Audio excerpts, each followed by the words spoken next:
శ్రీమాతృగురుభ్యాం నమస్సభాయై చ.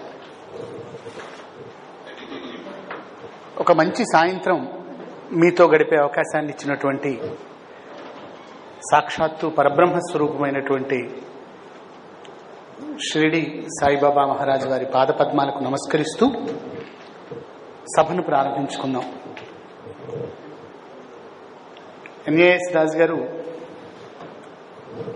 మాకు చాలా ఆత్మీయులు, మా బావగారు అంటాం. ప్రొఫెసర్ విశ్వనాథన్ గారు, అలాగే సాయిబాబా సంస్థానికి సంబంధించినటువంటి సాయిబాబా గారు. ఈనాటి ముఖ్య అతిథి ప్రముఖ బ్యాంక్ అధికారి, గాయకుడు, యువకుడు.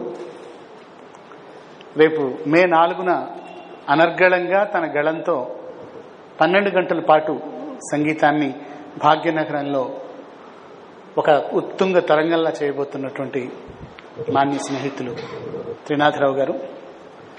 లైనెస్గానే కాకుండా తనలో అంతర్గతమైనటువంటి చైతన్యాన్ని నిరంతరం నింపుకుంటున్నటువంటి మరొక స్నేహితురాలు శ్రీమతి విజయలక్ష్మి గారు. అన్నింటికీ మించి ఈ సాయంకాలాన్ని నా మాటలు వినటానికి ఈ సభకు విచ్చేసినటువంటి ప్రేక్షకులకు నమస్కారం. నా గడియారంలో 3:30 అవుతోంది. ఎన్ని నిమిషాలు మనం ప్రసంగించుకోవడానికి అవకాశం ఉందండి?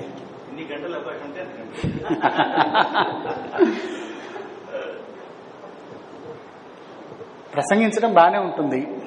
వినేవాళ్ల యొక్క ఓపిక, అక్కడ ఉన్నటువంటి అవసరాన్ని బట్టి కూడా ఉంటుంది. ఒకసారి ఒక ప్రసంగకర్త ఇలాగే మాట్లాడుతూ అయ్యా నా చేతికి వాచి లేదు, ఎంతసేపు మాట్లాడుతున్నానో తెలియడం లేదు, క్షమించండి ఎక్కువసేపు మాట్లాడేమో అంటే ప్రేక్షకుల నుంచి ఒక ఆయన లేచి అన్నట్ట, వాచి లేకపోతే పర్వాలేదు, వెనక క్యాలెండర్ ఉంది కదా అదైనా చూడొచ్చు కదా అని.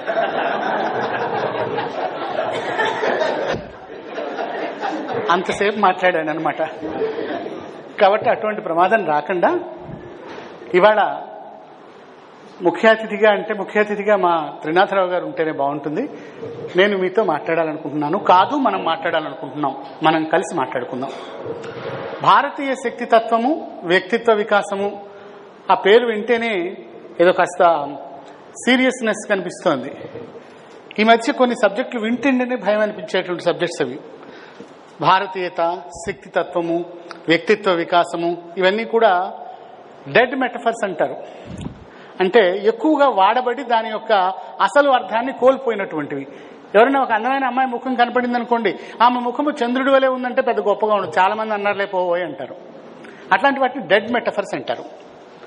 అంటే అవి కొత్త చైతన్యాన్ని మనకేం కలిగించదు. అలాంటి పేరుతోని కొన్ని కొత్త విషయాలు మాట్లాడుకుందాం. కొత్త విషయాలు మాట్లాడుకోవాలంటే ముందు భారతీయ శక్తి తత్వం ఏమిటి, జపాన్ శక్తి తత్వము, అమెరికా శక్తి తత్వము, చైనా శక్తి తత్వము వేరే ఉంటాయా? భారతీయుల యొక్క ప్రత్యేకత ఏమిటి అంటే ఒక్కసారి మనం 10,000 సంవత్సరాలు వెనక్కి వెళదాం, ఇంకా వీలుంటే ఇంకో 1000 సంవత్సరాలు వెళదాం. అప్పుడు కూడా మనం ఉన్నాం కదా. మనం అంటే భారతదేశంలో పుట్టిన మనుషులు ఉన్నాం కదా. అప్పుడు యువకులు ఉన్నారు కదా, అప్పుడు యువతులు ఉన్నారు కదా. వాళ్ళు ఎలా ఉండుంటారు? బహుశా మనకన్నా బలంగా ఉండుంటారు, ఎత్తుగా ఉండుంటారు.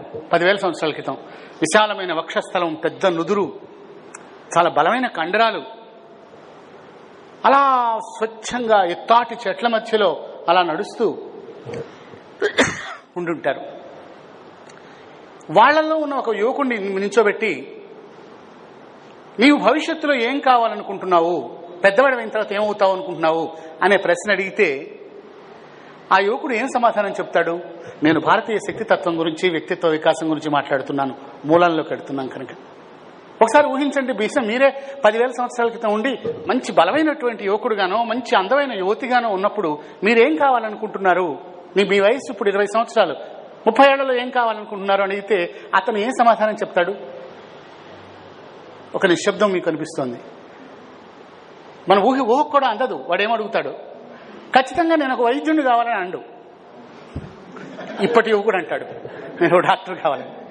నేను ఒక న్యాయవాది కావాలి అని ఆ రోజుల్లో అనడు. ఇప్పటి వాడు అంటాడు, నేను ఒక న్యాయవాదిని కావాలని. నేను ఒక మంచి ఇళ్లు కట్టి ప్రాజెక్టులు కట్టేటటువంటి ఒక ఇంజనీర్ కావాలి అని అండు. నేను ఈ దేశాన్ని వదిలిపెట్టి వేరే దేశం వెళ్ళిపోయేవాడిని అవ్వాలి అని వాడు అండు. అంటాడా? ఖచ్చితంగా అండు. నాలాగే మీరు కూడా సెల్ ఫోన్స్ ఆపాననే భ్రమలో ఉన్నాను. ఆ సెల్ ఫోన్ ఆపేస్తున్నాం.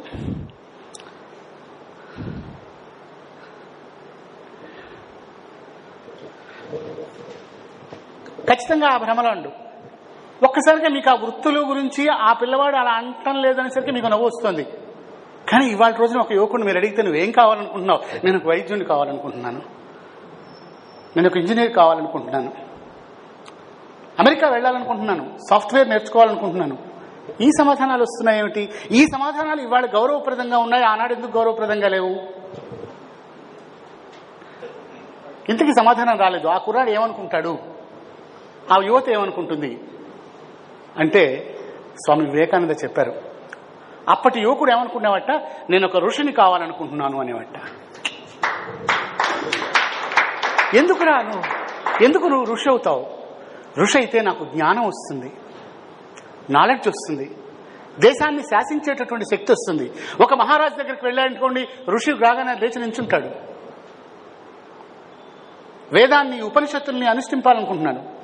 లేదు, కొంతమంది ఏమంటే నేను మహావీరుణ్ణి కావాలనుకుంటాడు, విలువిద్యలో చాలా గొప్పవాణ్ణి కావాలి, గదాయుద్ధంలో గొప్పవాణ్ణి కావాలి, కత్తి యుద్ధంలో గొప్పవాణ్ణి కావాలి, నా దేశాన్ని రక్షించే గొప్ప సైనికుడిని అవ్వాలి, తద్వారా నేను గొప్పవాడిని అవ్వాలనుకుంటున్నాడు. అది భారతీయ శక్తి తత్వం. తన కోసం బతకడం కాదు, మొత్తం ప్రపంచం కోసం బతకడం అనేటటువంటి శక్తి ఈ దేశంలోనే ఉంది. ఎవరైనా సరే పుట్టిన తర్వాత మాకాయుష్యం మాకారోగ్యం అనేటటువంటి విధానం ఎక్కడా లేదు. నేను అందరి కోసం బతుకుతూ ఉంటాను. దీన్నే ఈశావాస్య ఉపనిషత్తులో ఒక శ్లోకం చెప్తాడు. ఈశావాస్యమిదం సర్వం యత్కించిత్ జగత్యాం జగత్ తేన త్యక్తేన భుంజీత మాగ్రధ కస్య స్విద్ధనం. అంటే ఈ ప్రపంచం నిండా కూడా పరమాత్మే ఉన్నాడు, ఈశ్వరుడే ఉన్నాడు. ఇది డెడ్ మెటఫరే. అందరూ అంటారు కదా లోకం అంతా పరమాత్మ ఉందంటారు. ఫీల్ అవ్వడం ఎట్లాగా? పరమాత్మను మీరు కూర్చున్నారు, కుర్చీలో కూర్చున్నారు, కుర్చీలో పరమాత్మ ఉంది, మనం కట్టుకున్న బట్టల్లో పరమాత్మ ఉంది, మాట్లాడే మైకులో పరమాత్మ ఉంది అని అంటారు. కానీ ఎలాగా? దాన్ని అనుభవించడం ఎట్లాగా? ఈశావాస్యత్వాన్ని అనుభవించడం ఎట్లాగా? ఈశిత్వము అనే శక్తి ఎలా వస్తుంది మనకి?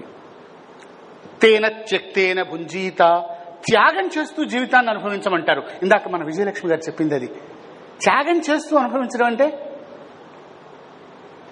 చాలా వింతగా ఉంది ఈ మాట.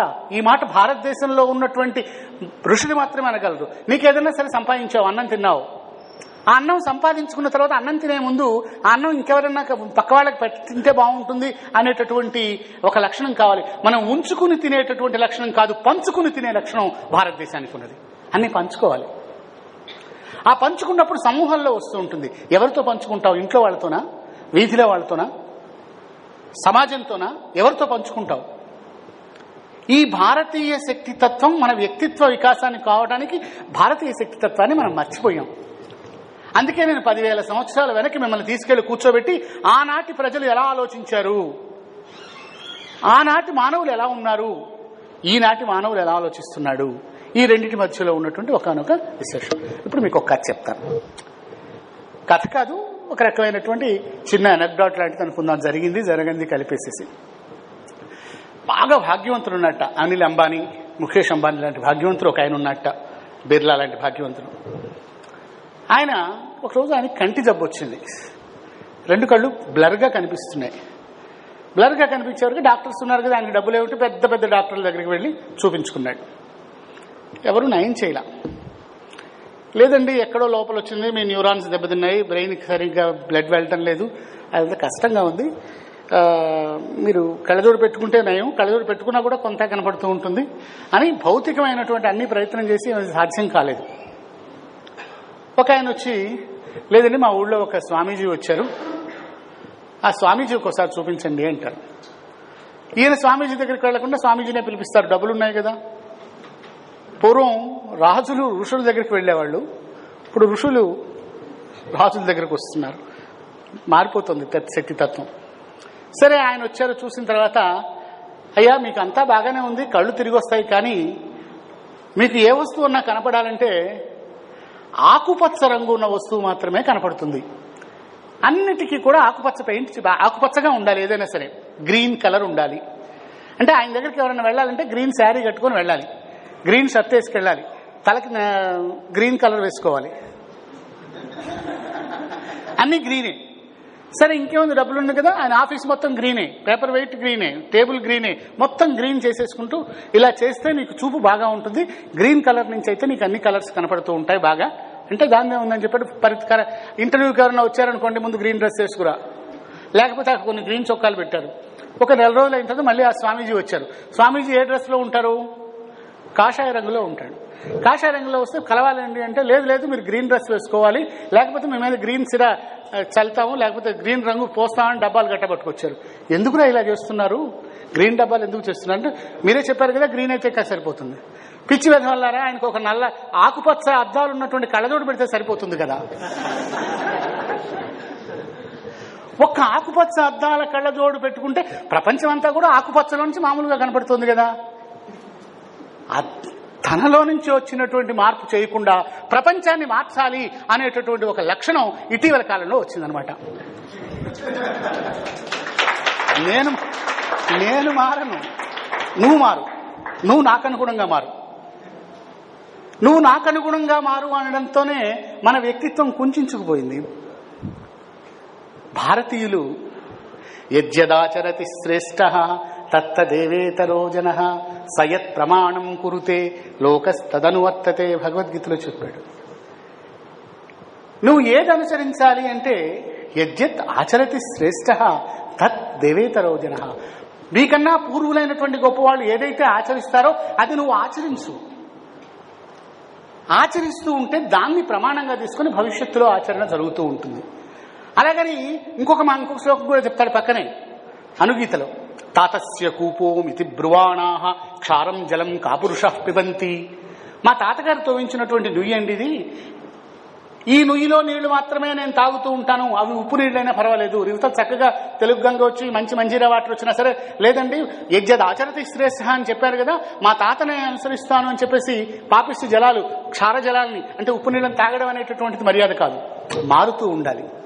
మారినప్పటికీ తల్లి వేరుకు దెబ్బ తినకుండా చెట్టు పెరగాలి. ఎప్పుడైనా చూడండి, భారతీయ మూల సూత్రాలకు అనుగుణంగా ఈ మనలో వ్యక్తిత్వ వికాసం ఉంటూ ఉండాలి. ఏమిటయ్యా నీ భారతీయ శక్తితత్వం యొక్క మూల సూత్రాలు చెప్పండి.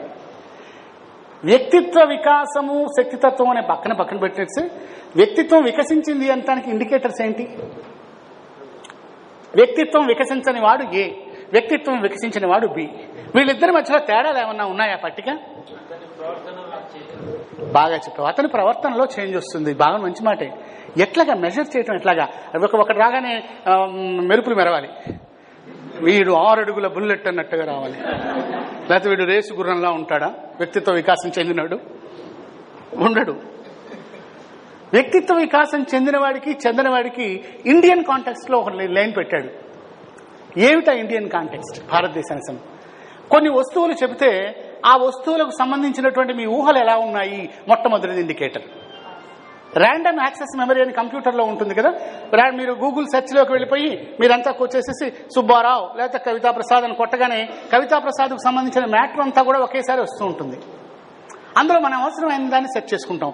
ఈ లోపుగా ఇది క్వశ్చన్ పంపించిన తర్వాత సెకనుకు ఎన్ని లక్షల సెర్చెస్, 4 లక్షలు చేసిందనుకోండి, దాన్ని ఏదో 4 MB ఏదో చెప్తూ ఉంటుంటారు. జీబీలు టీబీలు చాలా పెట్టారు. పెటాబైట్స్ కూడా వచ్చాయి. ఇప్పుడు టెరాబైట్స్ దాటిన తర్వాత పెటాబైట్స్ ఆక్టాబైట్స్ కూడా వచ్చాయి. అంత సమాచారంలో నుంచి ఒక్కసారిగా మనకు కావాల్సిన దాన్ని వెతకడాన్ని ర్యాండమ్ యాక్సెస్ మెమరీ అంటారు. వ్యక్తిత్వ వికాసం ఉన్నవాడికి ర్యాండమ్ యాక్సెస్ మెమరీ చాలా ఎక్కువగా ఉంటుంది, చాలా పాజిటివ్గా ఉంటుంది. ఒకసారి ఒక తరగతిలో గదిలో నేను మాట్లాడుతున్నప్పుడు నేను కొన్ని వస్తువుల పేర్లు చెప్తాను, మీకు వెంటనే స్ఫురించినటువంటి మాటలు వెంటనే చెప్పండి, తద్వారా మీ వ్యక్తిత్వాన్ని అంచనా కడతాను అనేటటువంటి ఒక విషయం ఉంది. ఉదాహరణకి వేరుశనగ పప్పు. ఏం గుర్తొచ్చింది వెంటనే? శభాష్. ఇంకా రోటీ, వెరీ గుడ్. ఇంకా చట్నీ, బా సో ప్యాలటబుల్. ఇంకా రైతు, కొంచెం ముందుకెళ్ళింది వ్యక్తిత్వం. ఇంకా భగవంతుడు, బాగుంది. ఇంకా అమ్మా చెట్టు గుర్తొచ్చింది, పన్నీర్ చెట్టు, బాగుంది. అంటే ఇవన్నీ కూడా మనకి ఒక బాగా ఆలోచిస్తున్నప్పుడు భగవంతుడి దాకా వెళ్ళిపోయాం, చివరికి లేకపోయినట్టు రైతు దాకా వెళ్ళాం. ఆ సభలో ఒకసారి హఠాత్తుగా గాంధీ గారు గుర్తొచ్చాడు ఒక ఆయనకి. గాంధీ గారికి నువ్వు వేరుశనగ పప్పుకు సంబంధం ఏమిటాయి అన్నాడు. ఆయన వేరుశనగ పప్పు బాగా తినేవాడండి. చూడ ర్యాండమ్ యాక్సెస్ మెమరీలో వాడి సెర్చ్ ఇంజిన్ ఎంత పవర్ఫుల్ గా వెళ్ళిపోయిందో. దీనికే ఎడ్వర్డ్ డిబోనే అని ఒక ఆయన ఉన్నారు, బతికే ఉన్నారు. ఇవాళ అమెరికన్ సైకో. అమెరికాలో ఒక ఊపుతున్నాడు. ఒక తరగతి ఒక క్లాస్ తీసుకోవడానికి $750 తీసుకుంటాడు. $750 అంటే ఎంత సార్? బ్యాంక్ ఆఫీసర్ మీరే చెప్పాలి. ఇవాళ రోజున చాలా దాదాపుగా 50,000 ఉంటుందేమో, ఇంకెక్కువే ఉంటుంది. అంత డబ్బులు తీసుకుంటాడు ఆయన ఒక క్లాస్ తీసుకోవడానికి. 24 గంటలు కూడా ఉండడు ఆయన. పొద్దుపూట 9 గంటలకు వస్తాడు, సాయంత్రం 7 గంటలకు అయిపోతుంది. భోజనం మాత్రం పెడతాడు ఉచితంగానే. వెళ్ళేప్పుడు చక్కగా బ్యాగ్ ఒకటి ఇస్తారు, పెన్ను, కాగితం, పుస్తకాలు అవన్నీ బాగానే ఉంటాయి. ఏదో చమత్కారంగా చెప్పాను, చాలా గొప్ప ఆయన. ఆయన వర్క్ షాప్కి వచ్చినప్పుడు ఆయనతో కూడా ఒక పెద్ద తెర, ఒక 2-3 అసిస్టెంట్స్ వస్తూ ఉంటారు. ఆ వర్క్ షాప్ లో ఆయన చేసిన ఒక ఎక్స్పెరిమెంట్ గురించి 2-3 నిమిషాలు చెప్తాను, ఏం చేస్తాడు ఆయన అని. ఆయన వర్క్ షాప్ లో అనేక దేశాల వాళ్ళు ఉంటారు, భారతీయులు కూడా ఉంటారు. భారతీయులు, Chinese, Japanese, Mexicans, of course Russians, వీళ్ళంతా ఉంటారు. ఆయన క్లాస్కి ఎక్కువ మంది పెట్టుకోడు, మహా అయితే 50-60 మంది కన్నా ఎక్కువ ఉంచారు ఒక సెషన్కి అనమాట. అయినప్పటికీ ఆయన 365 రోజుల్లో దాదాపు 300 రోజులు ఆయన తిరుగుతూనే ఉంటాడు ఎడ్వర్డ్ డిబోన్. చాలా ఎక్కువ. ఆయన ఏం చేశాడంటే, బెంగళూరులో జరిగినటువంటి సభలో అందరికీ రాగానే, today I'm going to distribute a wonderful greatest gift which has specially brought from US. ఈ శాన్ ఫ్రాన్సిస్కో బేస్డ్ మ్యాన్. మేమంతా ఎదురు చూస్తూ ఉన్నారంతా, ఏమిటి గిఫ్ట్ అనేసి ఓపెన్ చేసిన తర్వాత ఒక సేఫ్టీ పిన్నీస్ అంటామే మనం చిన్నప్పుడు, ఇక్కడ నాకు తగిలించారు. ఇట్లాంటి పిన్నీసులు తీసుకొచ్చి తలా ఒక పిన్నీస్ ఇచ్చాడు. సర్ప్రైజ్, ఏమిటి పిన్నీసులు ఇచ్చుకుంటూ కూర్చున్నారు. మై డియర్ ఫ్రెండ్స్, ఈ పిన్నీస్తో ఏమేం పనులు చేయవచ్చో ఒక 10 నిమిషాల కాలంలో, నౌ టైం స్టార్ట్స్ అని కాగితం ఇచ్చి 10 నిమిషాలు అందరితో రాయమన్నాడు. ఒక చైనా వాడు, జపాన్ వాడు, మెక్సికన్ వాడు అందరు రాస్తున్నారు. నేను కూర్చొని రాశాను. I was there. రాసి పెన్నిస్తో ఎన్ని ఉపయోగాలు రాయొచ్చని కాళ్ళు ఎగరేసి వేసి, ఆయన ఇదేమిటి, ఇది పెద్ద సమస్య అని చెప్పేసి అతి కష్టంగా ఆలోచించి, వీడేమిటి పెద్ద అమెరికా వాడు, నేను ఇండియన్ కదా, గ్రేట్ కదా అని లోపల ఏదో పొగరు పెట్టుకుని ఆలోచించి కాసేపు బయటకు చూసి ఆ పెన్నిస్తోనే పళ్ళు గుట్టుకొని కాసేపు, ఓహో పళ్ళు గుట్టుకోవడం కూడా ఉపయోగం అని రాసి, ఇట్లాంటి పనులు రాసేసి ఏది తోస్తే అని రాసి చాలా కేర్లెస్గా రాసి ఒక 23 వచ్చాయి. 23 వచ్చిన తర్వాత మన అలవాటు కదా, పక్క తిరిగి చూశాను. నా పక్కన ఒక చైనా వాడు ఉన్నాడు. నీకెన్ని వచ్చాయిరా అని అడిగాను ఇంగ్లీష్లో. వాడు నాకేసి చూసి 10 నిమిషాల్లో వాడు 63 రాశాడు. వాడు ఊరి వీడి దుంపదగా వీడు 63 రాశాడని చెప్పేసి కొంచెం వెనక్కి ఉంటే ఒక జపాన్ పిల్ల ఉంది. Still she is writing. Miss how many you have write అంటే, I'm writing my 100th word అంది. అది 100వ రాసింది అది. అటు చూస్తే ఒక మెక్సికో వాడు ఉన్నాడు. రకరకాలుగా చూసిన తర్వాత మనం అయిపోయింది, ఏంటి ఇది రాస్తున్నారు, వీళ్ళు రాసిందే రాస్తున్నారా అనే సందేహం వచ్చింది. అలా అయిపోయిన తర్వాత వాళ్ళ అసిస్టెంట్ దందాన్ని తీసేసుకున్నారు, వాళ్ళ కంప్యూటర్లో పెట్టేసేసారు. మొత్తం ఫీడ్ చేసి ఇండివిజువల్గా వాళ్ళు చాలా తొందరగా, డెబోనో వచ్చాడు, మాట్లాడాడు. మొత్తం అయిన తర్వాత ఒక పెన్నీస్కి ఎన్ని ఉపయోగాలు ఉన్నాయి అంటే, హైయెస్ట్ రాసింది ఒక మెక్సికన్ రాశాడు, వాడు 111 రాశాడు. కానీ సర్ప్రైజింగ్ ఫ్యాక్ట్ ఏంటంటే, ఈ యొక్క 50 మంది కలిపినటువంటివి కంప్యూటర్లో ఇచ్చి వాటి యొక్క యూనియన్ ఇంటర్సెక్షన్స్ తీసేస్తే మొత్తము వచ్చినటువంటి ఉపయోగాలు ఒక సేఫ్టీ పిన్తోని 273 ఉపయోగాలలో ఒక్కొక్క మనసు ఒక్కొక్క చోటికి వెళ్ళింది. ఒకటి 23 దగ్గర ఆగాడు, ఒకటి 111 దగ్గర ఆగాడు, ఒకటి 111 హైయెస్ట్ దగ్గర ఆగాడు, ఒకటి 5-6 కూడా రాసిన వాళ్ళు ఉన్నారు. నేను వ్యక్తిత్వ వికాసం గురించి మాట్లాడుతున్నాను. ఏమిటి ఇన్ని ఉపయోగాలు వాళ్ళకి స్ఫురించడానికి గల కారణం ఏమిటి? Opening of the brain. మన బ్రెయిన్ ఓపెన్ అవ్వాలి. ఇప్పటిదాకా మనం ఒక విషయం గురించి ఆలోచించి ఉన్నప్పుడు, ఇందాక ఆ అంబానీ గారి కళ్ళజోళ్ళలాగా ఎదటి వాడి నుంచి నాకేమొస్తుంటుంది కాకుండా నా నుంచి బయటకేం వెళుతుంది, what is the radiation from me. శక్తి కళ్ళలోంచి బయటకు వస్తుందిట. అందుకనే సర్వస్య గాత్రస్య శిరః ప్రధానం సర్వేంద్రియాణం నయనం ప్రధానం. కళ్ళల్లో, అందుకని కళ్ళును ఎక్కువసేపు మూసుకోమంటాడు భారతీయుడు. కళ్ళు మూసుకొని ధ్యానం చేయమంటాడు, కళ్ళు మూసుకొని జపం చేయమంటాడు, కళ్ళు చూసుకొని మంత్రాన్ని తీసుకోమంటాడు, మనస్సుని కంట్రోల్ చేయమంటుంటాడు. భారతీయ శక్తి తత్వం గురించి మాట్లాడుతున్నాను. మనం శక్తిమంతులం ఎలా అవుతాము? చాలా మంది శక్తివంతులు అంటుంటారు. శక్తివంతులు అన్న శబ్దం లేదు, శక్తిమంతులు, బుద్ధిమంతుడిలాగా. బుద్ధివంతుడు అనం కదా. శక్తిమంతులం అవ్వడం ఎలాగా అంటే ఏ రకాల శక్తులు కావాలి? మొట్టమొదటి భౌతిక శక్తి. మన కళ్ళు బాగా పనిచేయాలి. మీకు తెలుసా, ఇవాళ రోజున స్కూల్కి వెళితే కళ్ళజోడు లేని పిల్లల సంఖ్య ఎక్కువ ఉంటుంది, కళ్ళజోడు ఉన్న పిల్లల సంఖ్య ఎక్కువ ఉంటుంది కళ్ళజోడు లేని వాళ్ళకన్నా. మా చిన్నప్పుడు కళ్ళజోడు పెద్ద అవసరం లేదు. ఎందుకని? కళ్ళజోడులు ఎందుకు పెరిగాయి? వీళ్ళు కళ్ళని ఎక్కువగా వినియోగిస్తున్నారు. మా చిన్నతనంలో ఎలక్ట్రిసిటీ అనేటటువంటిది ఏదో ఇంటర్మీడియట్కి వచ్చే నాటికి మా ఊళ్ళో కరెంట్ వచ్చింది. అంతకుముందు కిరోసిన్ దీపం బుడ్డల్లో తక్కువ వెలుతురులో చదివేవాళ్ళం. రాత్రి అవగానే భగవంతుడు ఏం చేశాడు, రాత్రిపూట నువ్వు నీ కళ్ళు చీకట్లో ఉండాలి కొంతకాలం, కొంతసేపు వెలుతురులో ఉండాలి. అబ్బాయి నేను ఉండను, నేను వెలుతురులోనే ఉంటాను. పగలంతా ఏం చేస్తావు? నిద్రపోతూ ఉంటాం. తద్వారా నీ కన్ను సహజ సిద్ధంగా అది చేయాల్సిన పని చేయనివ్వడం లేదు. ముక్కు సహజ సిద్ధంగా అది చేయాల్సిన పని చేయనివ్వట్లేదు. నోరు సహజ సిద్ధంగా అది చేయాల్సిన పని, చెవి సహజ సిద్ధంగా చేయాల్సిన పని చేయట్లేదు. అంటే మన శరీరం అది చేయాల్సిన పనులు కాకుండా వేరే ఏమిటో చేస్తోంది, శక్తి నశిస్తూ ఉంటుంది. మీ కళ్ళు పవర్ఫుల్గా ఉన్నాయా, చెవులు పవర్ఫుల్గా ఉన్నాయా? క్వశ్చన్ అర్థం కాలేదు. మీ కళ్ళు శక్తివంతంగా ఉన్నాయా, చెవులు శక్తివంతంగా ఉన్నాయా? రెండు ఉన్నాయి, ఒకటి ఉన్నది, చెవులు ఉన్నాయి. ఒకసారి చూద్దామా, మనం ఒక చిన్న ప్రయోగం చేద్దామా? మీ కళ్ళు గొప్పవా, చెవులు గొప్పవా? కళ్ళని కొంతమంది అంటున్నారు, చెవులను కొంతమంది అంటున్నారు కదా. చూద్దామా, ఒక చిన్న ప్రయోగం చేద్దామా? సిద్ధంగా ఉన్నారా? ఉన్నవాళ్ళ ఉంటే ఒకసారి మీ చెయ్యి ఇలా పైకెత్తండి, చెయ్యి ఇలా ఊపండి, పిడికిలు ముయ్యండి, ఒక వేలు లేపండి, రెండో వేలు లేపండి, మూడో వేలు లేపండి, నాలుగో వేలు లేపండి, ఐదో వేలు లేపండి, మళ్ళీ పిడికిలు మూయండి, ఒక్క వేలు తీసుకోండి, తీసుకెళ్లి మీ గడ్డ మీద పెట్టుకోండి. ఎక్కడ పెట్టుకున్నారు? నేను చెప్పింది ఏమిటి? నేను గడ్డ మీద పెట్టుకోండి అని చెప్పాను, మీరు బుగ్గ మీద ఎందుకు పెట్టుకున్నారు? అంటే ఇప్పుడు మీ కళ్ళు పనిచేసాయా, చెవులు పనిచేసాయా? నేను చెప్తున్న దాన్ని వింటున్నారు, కానీ చూపు ఎక్కువ పనిచేస్తుంది. చూపుడు జబ్బు మనకి చూడడం ద్వారా ఎక్కువ. అందుకనే TV is more powerful than radio. మనం చూడడం, చూపుడు జబ్బు వచ్చేసింది. దీనికి ఒక కథ ఉంది, చెప్తాను. బెంగాల్ దేశంలో ఒక రచయిత్రి రాసినటువంటి కథ. పెద్ద కథ కానీ చిన్నగా చెప్తాను, ఎందుకంటే ఈ కథ తర్వాత ఇంకా చాలా ఉన్నాయి. మనం వ్యక్తిత్వ వికాసంలో మనలో ఉన్న లోపాలు, వాటిని రెమిడియల్ మెజర్స్, సమస్యని గుర్తించడం ఒకటి, ఆ సమస్య లేకుండా చేయడం ఎలాగ. అంటే ఈ సభ పూర్తయిన తర్వాత మనలో కనీసం ఒక 5-6 యూనిట్లు ఎనర్జీ లెవెల్స్ పెరగాలి, వ్యక్తిగా మనం ముందుకెళ్ళాలి. లేకపోతే ఎందుకు ఇంతసేపు మాట్లాడుకోవడం? సో ఇప్పుడు ఒప్పుకున్నారు కళ్ళు చాలా పవర్ఫుల్ అని చెప్పేసి. దీనికి సంబంధించిన కథ ఒకటి, చిన్న కథ. కళ్ళు మన ఎంత మోసం చేస్తున్నాయంటే బంగారు వినే చెప్తే ఈ కథ చెప్తుంది. బెంగాల్లో ఉన్న, బెంగాల్ ఎందుకు హైదరాబాద్ మార్చేద్దాం సీను, మనకైతే బాగా దగ్గరగా ఉంటుంది కనుక. బెంగాలు, ఆ మహాశ్వేతాదేవి, ఆ పేర్లు సరే, బోసు గీసు ఎందుకు, మన దగ్గరే ఉన్నాడు.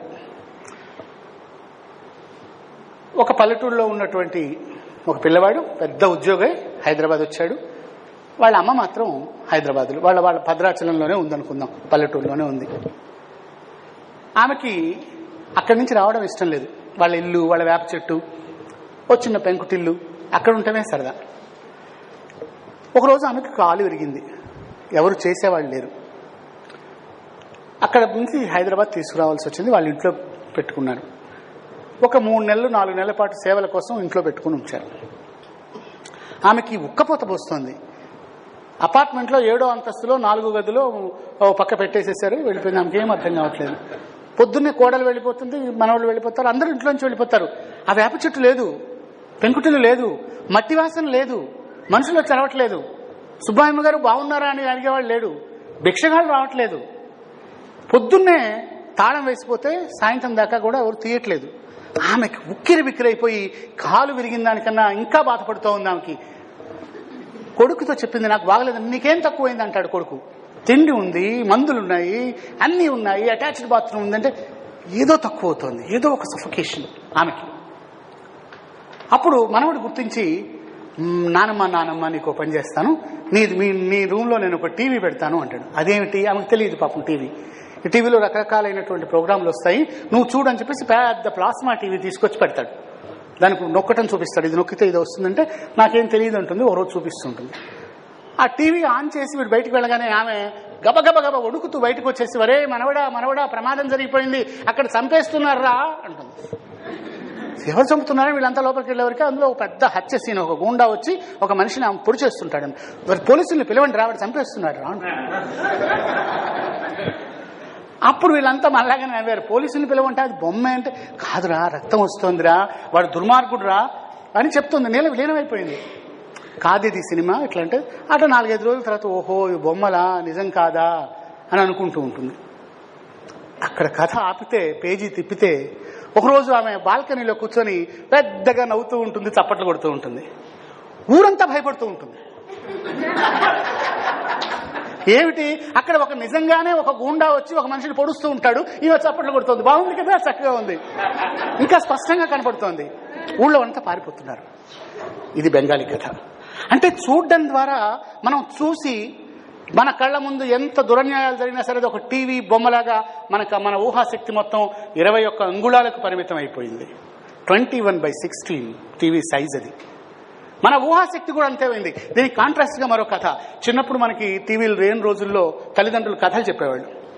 అలీబాబా 40 దొంగల కథ, అల్లావుద్దీన్ అద్భుత దీపం కథ, పేదరాశి పెద్దమ్మ కథ, ఇంకా కాశీ మజిలీ కథలు, భామా విజయం కథలు చెప్తున్నప్పుడు, ముఖ్యంగా అలీబాబా కథ చెప్తూ ఉన్నప్పుడు మా మాస్టర్ చెప్తుంటే ఆ గుర్రపు డెక్కల చప్పుడు రాత్రిపూట నేను ఒక్కడిని దుప్పటి కప్పుకొని పడుకుంటే వినపడుతుండేది. అమ్మా నిజంగా వచ్చే గుర్రాలన్నీ 40 గుర్రాలు లోపలికి వెళ్ళడం, వాడిని పట్టుకోవటం, వాడి తలకాయ కత్తిరించేసేయడం, గోటకు వేలాడగట్టడం, ఎవరైనా వచ్చినట్టయితే ఇలాగే అవుతుందని పెద్ద బోర్డు పెట్టడం. ఆ బోర్డు సైజుతో సహా నా మనసులో ఉండేది. ఆ గుహ సుమారుగా 10 తాడి చెట్లు ఎత్తుండేది నాకు మైండ్లో. ఆ కథ నా పిల్లాడికి టీవీలో చూస్తే ఆ గుహ సైజు 21 అంగుళాలే. వాడికి ఊహాశక్తి పెరగలేదు. ప్రతి దాన్ని కూడా దీనికి పరిమితం చేసుకున్నాం. అంటే శక్తివంతమైనటువంటి కన్ను తన యొక్క వ్యాప్తిని కోల్పోయింది, శక్తివంతమైన ముక్కు తన యొక్క వ్యాప్తిని కోల్పోయింది. ఎలాంటి పరిమళాలు ఉండేయండి. వాన వస్తూ ఉన్నప్పుడు ఎప్పుడైనా మట్టిని వాసన చూసారా? హైదరాబాద్లో ఇప్పుడు చూడండి, హైదరాబాద్లో కొత్తగా ఎండాకాలంలో వచ్చినటువంటి మల్లె తీగ దగ్గర మల్లె పువ్వు కోయకుండా ఆ తీగని ముట్టుకొని వాసన చూసారా? జూకా మల్లె తీగ ఎంత అందంగా ఉంటుంది. తనకన్నా ఎత్తుగా పెరిగిపోయినటువంటి బంతిపూల మొగ్గని, బంతిపూని చూసేసి ఆ బంతిపూని చూసి దాన్ని కొయ్యకుండానే వాసన చూసారా? బాగా ఊసిన తర్వాత ఆ బంతిపూలు కోసేసి దాన్ని తీసుకొని తోరణం కట్టి, తోరణం ఎండిపోయిన తర్వాత దాన్ని తీసి దాని లోపల ఉన్న కొబ్బరి ఎప్పుడన్నా తిన్నారా? ఇవన్నీ భగవంతుడు ఇచ్చినవే కదా. ఇవన్నీ మనం ఏమి తింటున్నాం? దిక్కుమాలిన తిండి. పిండాకూడు కూడా, కాకులు కూడా తిన్న పిండాకూడు మన ఇంట్లో తయారవుతోంది. ఒకప్పుడు మన వంటగదిలో చింతపండు ఉండేది కాదు. 17వ శతాబ్దానికి ముందు చింతపండు అనేది ఒక ఔషధ గుణం ఉండేది. నేను భారతీయ శక్తితత్వం గురించి ఆహారం వైపు వచ్చాను నెమ్మదిగా ప్రణాళికాబద్ధంలో. మనం ఏమి తింటే శక్తిమంతులు అవుతాము, ఏమి తింటే శక్తిహీనులు అవుతాము, ఏమి తింటే శక్తిమంతులు అవుతామంటే 17వ శతాబ్దం వరకు భారతీయుల వంటగదిలోకి చింతపండు లేదు. మీరు రాసి చూసుకోండి ఎక్కడైనా సరే. ఆముక్త మాల్యదలో కృష్ణదేవరాయలు వర్ణించినటువంటి చేపల పులుసులో కూడా చింతపండు లేదు. దానికి బదులుగా ఏముండేది? నిమ్మపండు ఉండేది, ఉసిరిపండు ఉండేది, ఉసిరికాయ ఉండేది. కారానికి బదులుగా మిరపకాయలు లేవు మనకి. పోర్చుగీసు వాడు తీసుకొచ్చాడు. అంతకుముందు కారానికి బదులుగా ఏం వాడేవాళ్ళం మనం? మిరియాలు వాడేవాళ్ళం. ఈ మిరియాలు వాడటం వల్లనే వచ్చినటువంటి చిల్లీస్ ని, మన చిల్లీ అంటే బాగాలేదు కాబట్టి అదేదో రకంగా ఉంది కాబట్టి మిరియాల యొక్క కాయలు అని చెప్పుకొని మిరపకాయలు అంట మొదలెట్టాం వాటిని. మిరపకాయలు అంటే మిరియాలు ఉంటాయి అందులోని భావన. 128% ఎక్కువగా కారం ఉంటుంది ఒక మిరియపు గింజ కన్నా ఒక పచ్చిమిరపకాయలు. మరి 128% పెరిగిన తర్వాత దానికి ప్రపోర్షనెట్ గా పులుపు పెరగాలిగా. అందుకని మందుల దుకాణంలో ఉన్నటువంటి చింతకాయని తీసుకొచ్చి వంటగదిలో పెట్టాం. పులుసు పిండాం, కారం పిండాం, ఇందులో నూనె వేసాం, అల్లం వేసాం, పెద్ద తయారు చేసేసాం. అబ్బా ఎంత స్పైసీగా ఉందని ఈ లోపలికి వెళ్ళింది. లోపల కాలేయము, ఊపిరితిత్తులు, పేగులు, జీర్ణరసాలు గడగడ వణికిపోయాయి.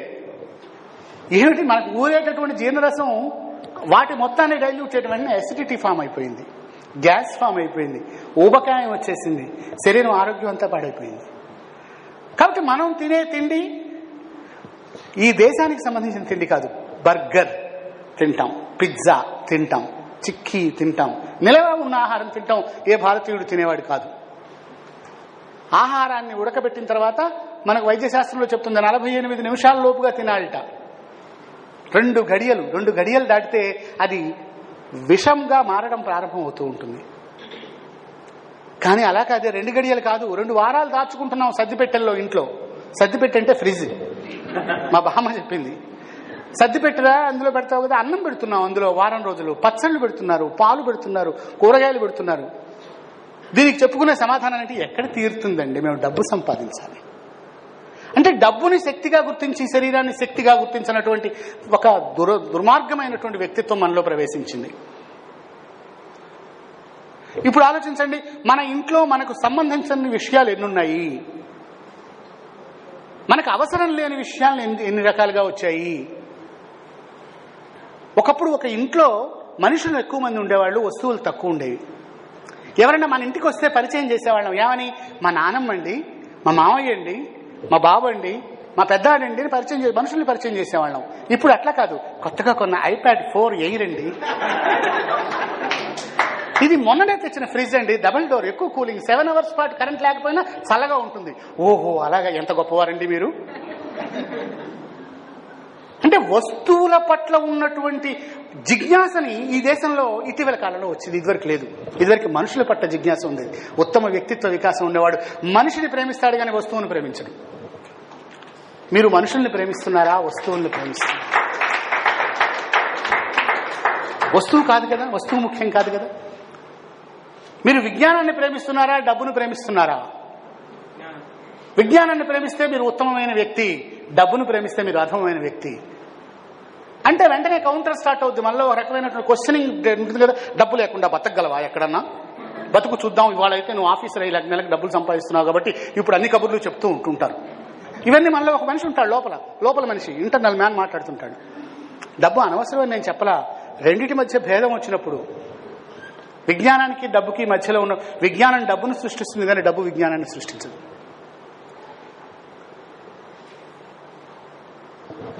ఇది మూడవది, ఆహారం. ఇక తర్వాత ధారణ. ఇందాక గూగుల్ సెర్చ్ అని చెప్పాను, ర్యాండమ్ యాక్సెస్ మెమరీ అని.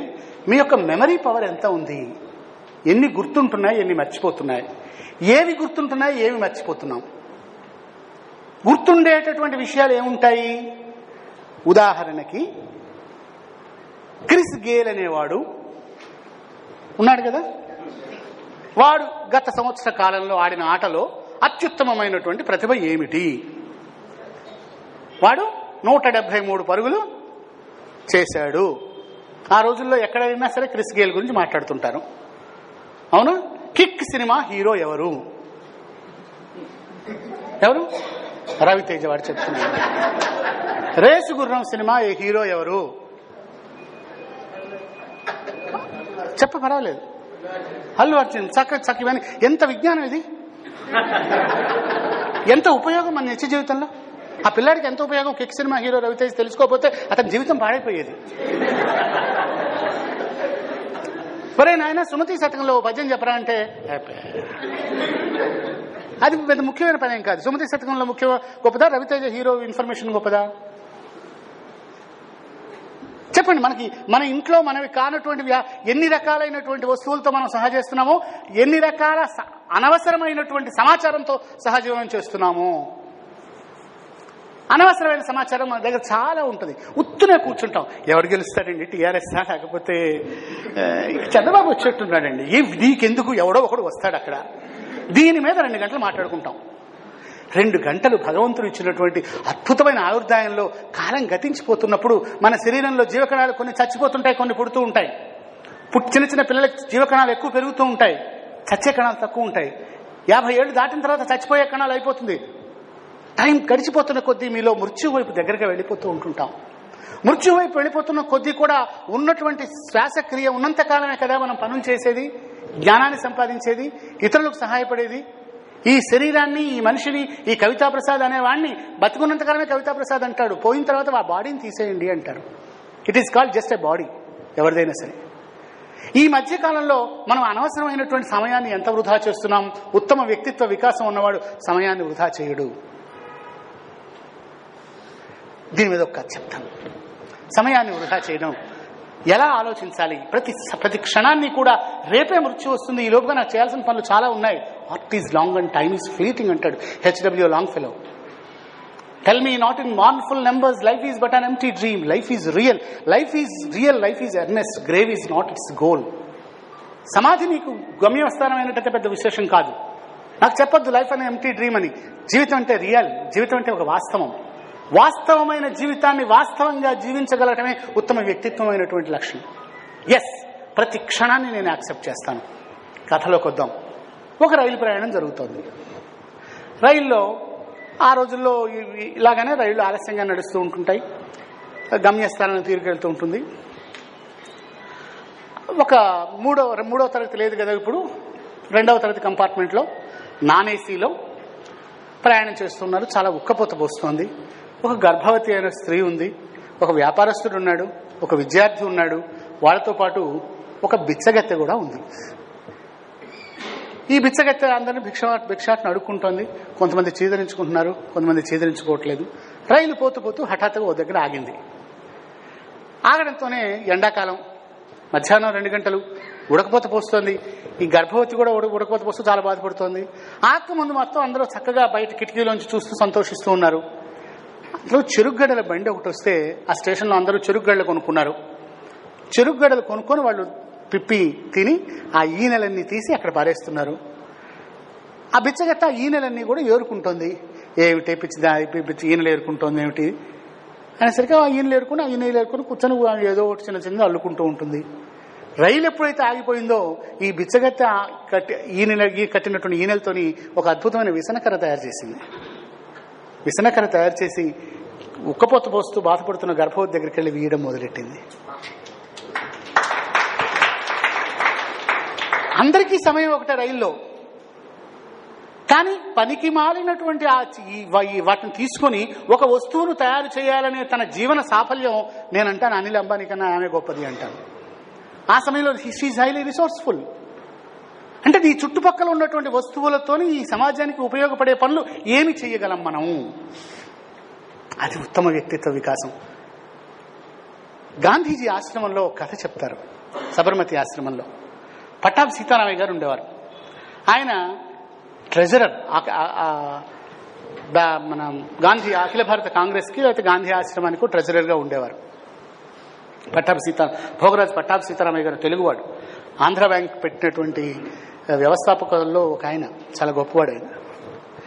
ఆయన మహాపొదుపని పిసినారి అని పేరు. ఆయన దగ్గర నుంచి డబ్బు పాము నోట్లోంచి పావలా లాగొచ్చు, కానీ పట్టాభి దగ్గర నుంచి పైసా లాగనే పేరు ఆ రోజుల్లో. కాంగ్రెస్ లో ఉండేది పాము నోట్లో నుంచి పావలా లాగొచ్చు, కానీ పట్టాభి దగ్గర నుంచి పైసా లాగలేము. అందుకే గాంధీ నమ్మి నిధులన్నీ ఆయనకి ఇచ్చారు. అంత పొదుపరి, అందుకే బ్యాంక్ పెట్టగలిగాడు వాటి రోజున ఉన్నటువంటి ఆయన గాంధీ చెప్పాడనమాట. కరపత్రాలన్నీ కూడా సేకరిస్తుండేవాట. కరపత్రాలు సేకరిస్తుంటే ఎందుకంటే దాని వెనక పక్క ఖాళీ ఉంటుంది కదా, ఆ ఖాళీలో లెక్కలు రాస్తుండేవాడు. మేము చేసేవాళ్ళం డిగ్రీ చదువుతున్నప్పుడు నోట్బుక్లు వేస్ట్ అయినప్పుడు ఊళ్ళో సినిమా బండ్లు తిరుగుతున్నప్పుడు ఆ సినిమా బండ్లు అగ్గిబరాట ఒకవైపు ఉండేది, 2 పక్క ఖాళీ ఉండేది. ఒక్కడు ఇన్ని పట్టుకొచ్చి వెనకాల పక్క లెక్కలు రాసుకునేవాళ్ళం. అక్కడ అవసరం ఉంది, మాకు నోట్బుక్లు కొనడానికి డబ్బులు ఉండేవి కావు. ఈ కరపత్రాలు తీసుకునేవాళ్ళం. ఈ కరపత్రాలు తీసుకుంటే గాంధీజీ మెచ్చుకున్నట్ట, వెనక పక్క రాసేస్తున్నాడు, బాగా ఉపయోగపడింది. రాసిన తర్వాత వాటిని పారేయాలి కదా, పారేనిచ్చేవాడు కాదట. వాటిని ఏం పారేస్తున్నట్టే వాటిని ఏం చేయాలంటే పొయ్యి అంటించుకోవడం కోసం కాగితాలుగా పనికొచ్చేది. అవన్నీ సేకరించి ఆ కట్టెల పొయ్యి దగ్గర నుంచి పొయ్యి అంటించుకునేవాడు. పొయ్యి అంటించిన తర్వాత కట్టెల పొయ్యి అయిన తర్వాత అక్కడ బూడిద ఉంటుంది కదా, దాన్ని పారేసేవాడు కాదు.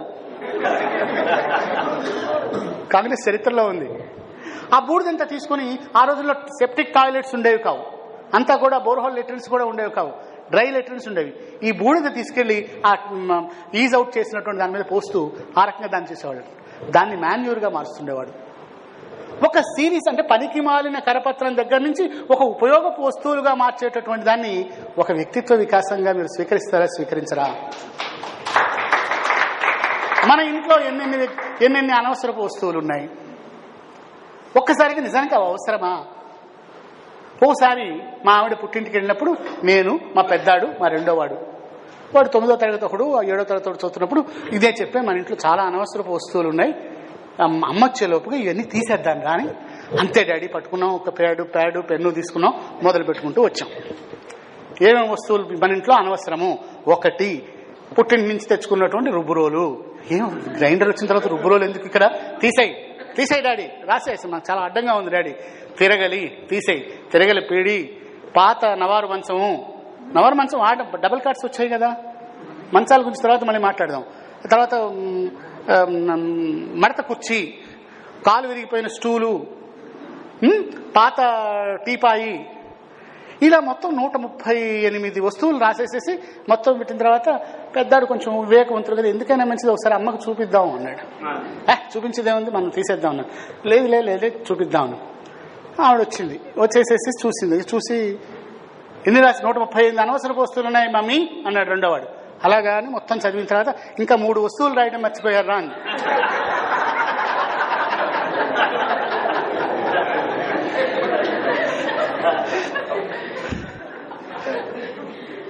మీకు అర్థమైపోయి ఉంటుంది.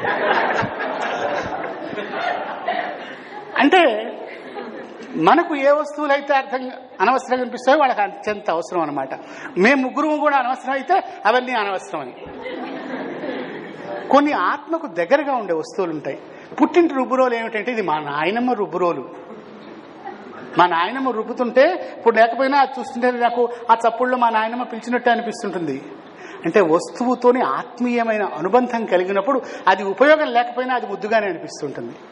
ఇది మా చిన్నప్పుడు మా పిల్లాడు 21వ రోజు వేసుకున్న షెడ్డీ అని చెప్పేసి ఓ చిన్న అండర్వేర్ ని వాడి 21వ చూపిస్తుంది ఆ తల్లి. ఎంత బాగుందో.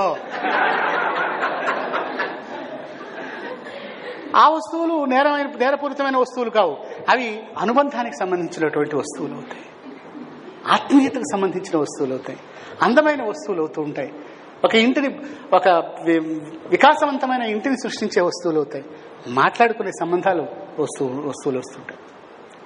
మిత్రులారా, వ్యక్తిత్వ వికాసం వైపు మళ్ళీ మనం వచ్చినట్టయితే, ఏవైతే అందమైన జ్ఞాపకాలు కలిగి ఉంటాడో అతను ఉత్తమమైనటువంటి వ్యక్తి అవుతాడు.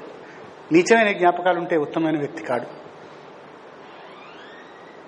కందిపప్పు, వేరుశనగ పప్పు అనగానే గాంధీ గారు గుర్తొచ్చాడు.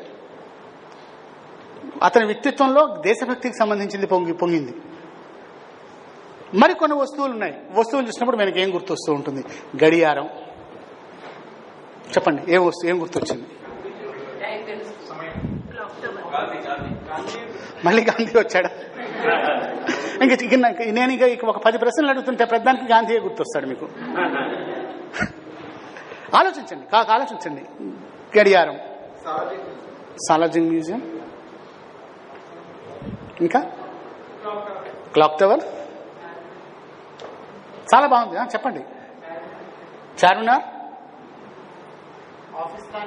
Office timings, more close to the life, very good. చిత్రం ఏంటంటే ఎవరికి కాలం గుర్తు రావట్లేదు. అసలు కాలం అంటే ఏమిటి? నేను వ్యక్తిత్వ వికాసం గురించి, భారతీయులు కాలం గురించి బాగా చర్చించారు. కాలం ఎవరైనా చనిపోయారంటే కాలధర్మం చెందారండి అంటారు. ఒక వస్తువు లాయర్ గారు అనుకున్న నోటుకి కాలదోషం పట్టిందండి అంటారు. కాలం అంటే ఏమిటి? నేను 50 సంవత్సరాల ముందు ఎక్కడున్నాను, ఇంకో 50 సంవత్సరాల తర్వాత ఎక్కడుంటాను? నేను లేకపోయినా కాలం ఉంటుంది కదా. కాలం అంటే ఏమిటి? కాలాన్ని కొలవడానికి ఉపయోగించేటటువంటి ఒకనొక పరికరం. కాబట్టి కాలం యొక్క పునాదుల గురించి భారతీయులు చాలా ఆలోచించారు. కాలాన్ని కొలిచే పరికరం గడియారం, కానీ గడియారం కాలం కాదు. మీరు 100 గడియారాలు కొనుక్కోగలరు, కానీ 1 గంటను కొనుక్కోలేరు.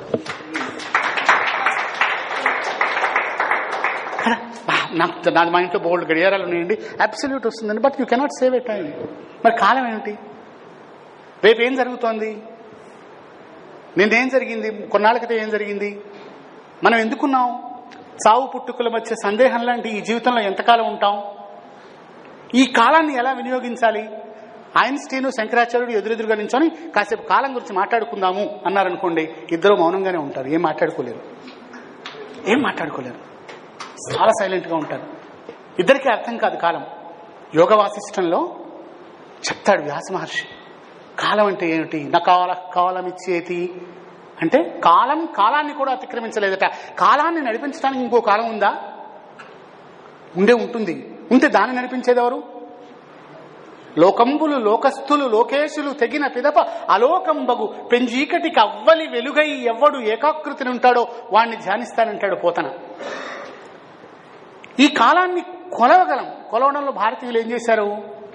ఒక గణిత శాస్త్రాన్ని కనిపెట్టాడు. ఒక తామర పువ్వుని తీసుకొని దాని యొక్క పల్చటి రేకుని తీసుకొని వాడి అయిన సూదిని ఇట్లా గుచ్చితే ఈ మూల నుంచి ఈ చివరి నుంచి ఆ చివరానికి పోయేటటువంటి కాలం ఉంటుందే, దాన్ని కాష్ట అన్నాడు.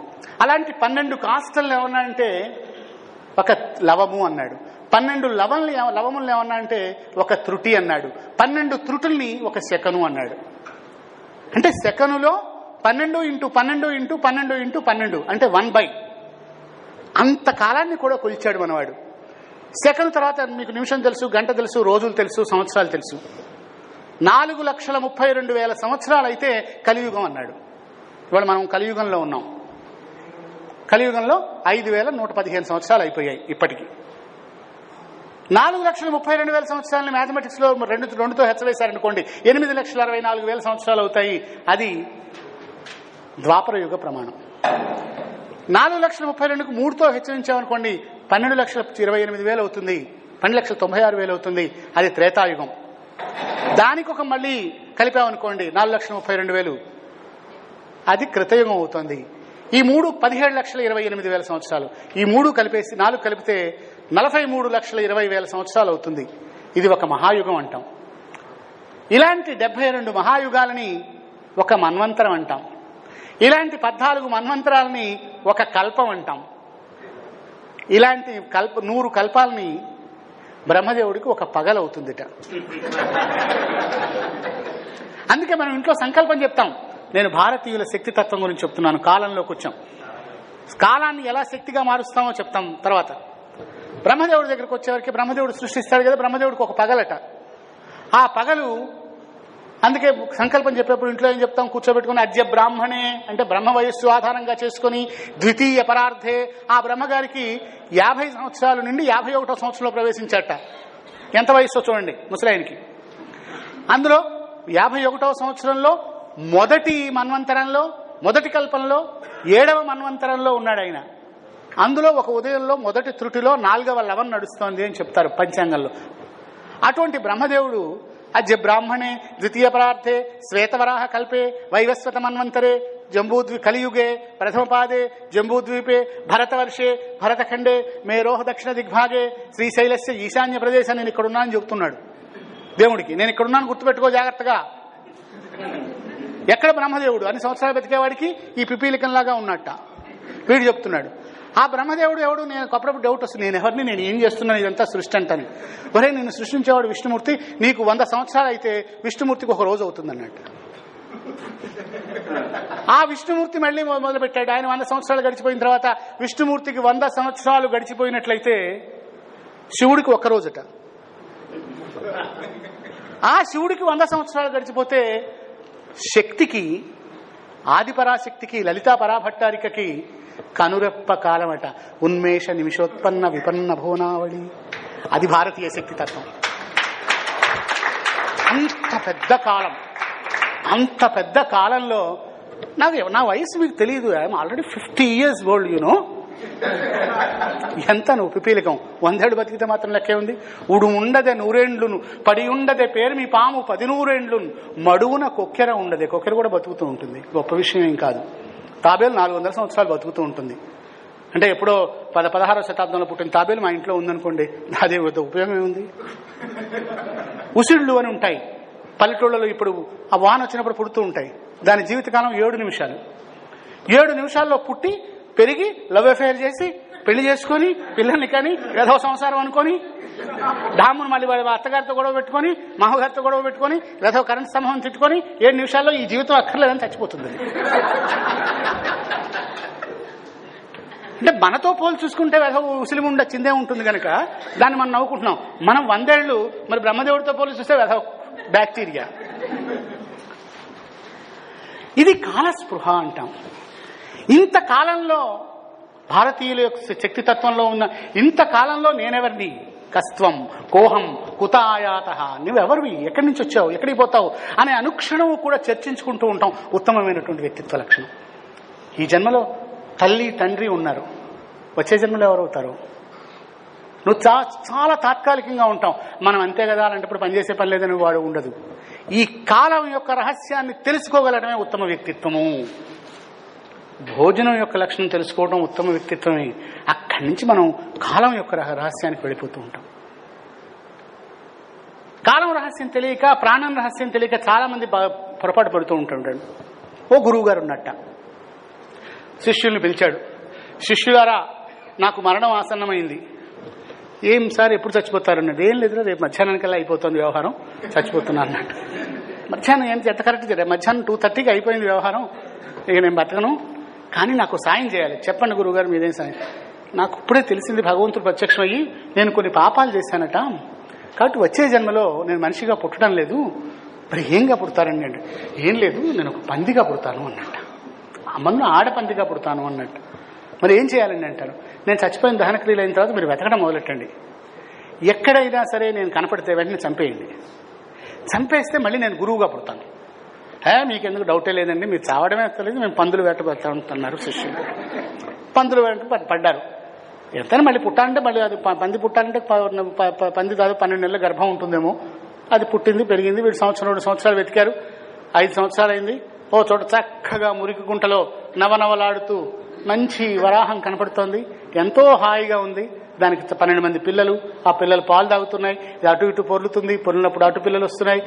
ఒక పంది పిల్ల దాని మీద ఎక్కుతోంది, తోకలాగుతోంది. చక్కగా ముచ్చటగా ఉంది. కానీ దానికి పూర్వజన్మ ఉంది. వీళ్ళు పోతూ ఉంటే శిష్యులారా అని కేక వేసింది. అటు ఇటు చూస్తే గురువుగారు ఇక్కడ దొరికాడు. గురువుగారు ఎలా ఉన్నారు? ఎలా ఉన్నాయండి? పందిని బ్రహ్మాండంగా ఉన్నాను రా, పట్టేయండి, అయితే నేను చంపేస్తాను. చంపదురా బాబు, ఇప్పుడే పుట్టాయి పిల్లలు, పాప వీటి సంగతి ఇంకా నడక కూడా రాలేదు వాటికి. మును పుట్టిన కొన్ని ముద్దుల పట్టి అని చెప్తుంది. ఇంతయు పూర్యమే నేరుడు చని కడుపార సన్గుడిపి చెయ్యన వచ్చేదా అంటే కాస్త పాలు తాగాలి, కాస్త పెద్ద అయిన తర్వాత వాటి పనులు చేసిన తర్వాత వస్తానని చంపద్దురా. కాదండి, మీరు చక్కగా పాద పూజలు చేసుకుంటూ పల్లకీలకి ఊరేగుతూ పెద్ద పెద్ద బ్రాహ్మణుల దగ్గర ఉండాల్సి ఉంటే ఏం వెధవాళ్ళది, వెధవలు రా, ఇక్కడ చల్లగా ఉంది, మీరు కూడా రండి.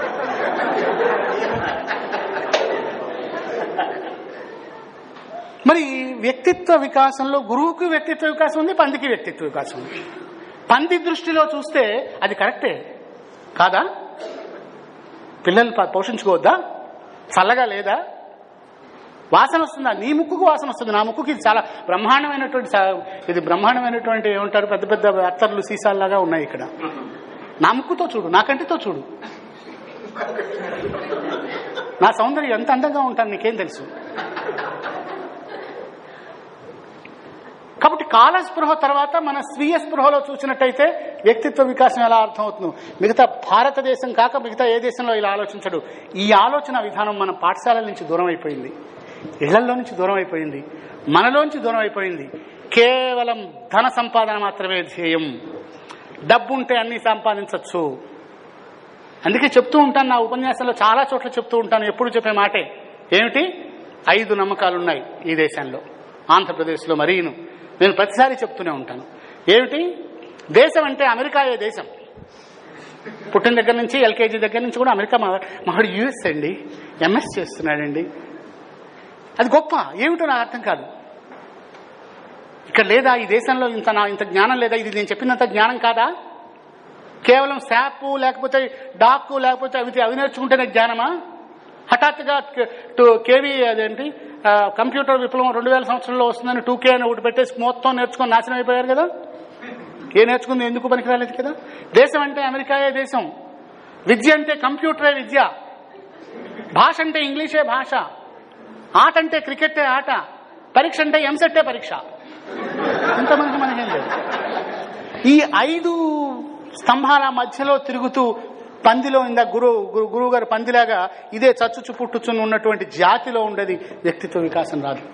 అచ్చపు చీకటినిబడి గృహవ్రతులై గృహాన్ని వ్రతంగా చెచ్చర పుట్టునే పరులు చెప్పిననైనా యథేచ్ఛనైనా ఏమిచ్చిననైనా కాననలకు ఎగిననైనా హరిప్రబోధములని భాగవతంలో పోతనమాచుడు చెప్పినప్పుడు ఒక్కసారిగా మనం చెప్పిన విషయాలన్నీ ఒక్కసారి మనం తీసుకున్నట్టయితే, ఒక్కసారి నేనేం చెప్పాను, ఒకటి, ఈ దేశం యొక్క ఆలోచన విధానాన్ని అర్థం చేసుకోండి, కాలం స్పృహ కలిగి ఉండండి, తినాల్సినవి తినండి, వినాల్సినవి వినండి, కనాల్సినవి కనండి, అభక్ష్యాలను భక్షించొద్దు. మనం వేసుకునే దుస్తులు కూడా మన వ్యక్తిత్వాన్ని తీస్తూ ఉంటాయి. ఉత్తమమైన బంధాల మధ్య, ఉత్తమమైనటువంటి ఆనందాల మధ్యలో మీ జీవితం గడవాలి. ఇంకా చాలా విషయాలున్నాయి. ఇప్పటికే గంట దాటింది. నమస్తే.